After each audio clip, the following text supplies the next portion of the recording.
जी viewers अस्सलाम वालेकुम। उम्मीद है आप सब खैरियत से होंगे। आते हैं तीसरे ट्यूटोरियल की तरफ।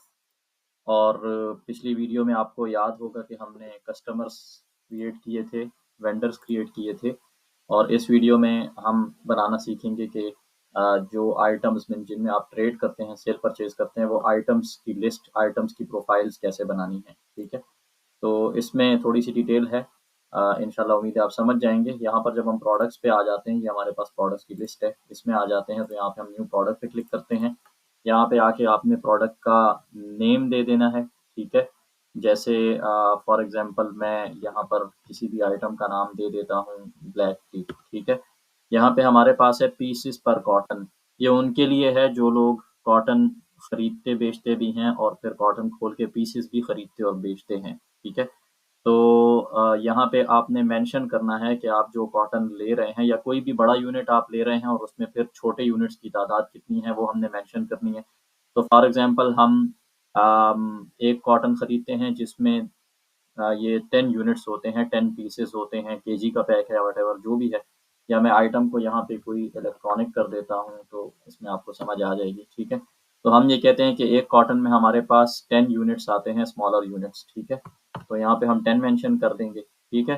फिर यहाँ पर कॉस्ट पर पीस है, स्मॉलर यूनिट की कॉस्ट है कि स्मॉलर यूनिट आपके पास आपको कितने का पड़ता है, ठीक है?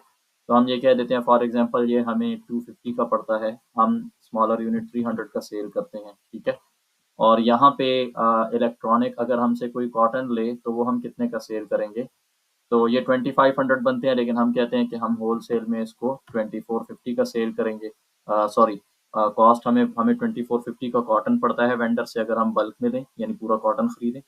और अगर हम सेल करते हैं तो हम ये कहते हैं कि हम कस्टमर को 2950 में देंगे, ठीक है?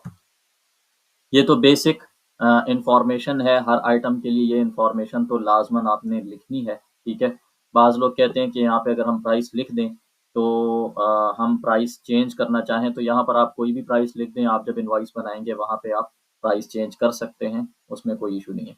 बहरहाल ये जो फ़ील्ड्स हैं, ये कॉटन क्वांटिटी, पीसेस क्वांटिटी ये डिपेंड करता है। अगर ये स्टॉक ऑलरेडी आपके पास पहले दिन जिस दिन आप सॉफ्टवेयर चला रहे हैं, उस दिन मौजूद है, इसकी कोई ना कोई क्वांटिटी आपके पास मौजूद है, तो ये आपने ये 2 फ़ील्ड्स आपने फ़िल अप करनी है। अगर बिल्कुल नहीं है, लेकिन चूँकि मार्केट में अवेलेबल है और आप इसको खरीदेंगे आइंदा और सेल भी करेंगे, तो फिर फ़िलहाल आपने ये ज़ीरो छोड़नी है। लेकिन मैं यहाँ पर ये अज़्यूम करता हूँ कि पहले दिन हमारे पास स्टॉक में इसकी 100 या 10 यूनिट्स हमारे पास ये कॉटन मौजूद थे और मैं ये अज़्यूम करता हूँ कि 3 यूनिट्स जो है ये हमारे पास खुले पीसेस की शक्ल में मौजूद थे। तो आप देख लें कि टोटल हमारी जो ओपनिंग क्वांटिटी बनती है वो 103 स्मॉलर यूनिट्स या 103 पीसेस बनते हैं और यहाँ पर सिस्टम ने ओपनिंग स्टॉक वैल्यू भी कैलकुलेट करके दिखा दी है, ठीक है?